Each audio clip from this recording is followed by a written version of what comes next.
আসসালামু আলাইকুম। সবাই ভিডিওটা শেষ পর্যন্ত দেখবেন, তারপর আমি কিছু কথা বলতেছি।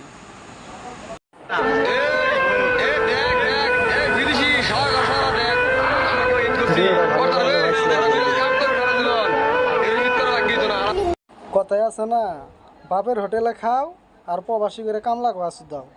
শালার বেড়া শালা, ভবিষ্যতে প্রবাসীদের নিয়ে গালিগালাজ করলে তোর খবর আছে। তুই কি মনে করছিস এই প্রবাসীরা আমাদের কত কষ্ট করে টাকা পয়সা পাঠা, শুধু আমরা যাতে ভালো থাকি সেই জন্য।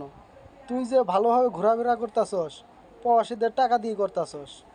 তুই বাংলাদেশে কয় টাকা কামাই করস?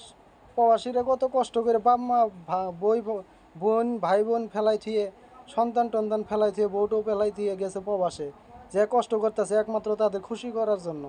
তুই খোঁজ নিয়ে দেখ, তোর বাপ চাচারাও, নাইলে দাদারা, নাইলে খালু ফুবারাও প্রবাসে আছে। তুই যে গালি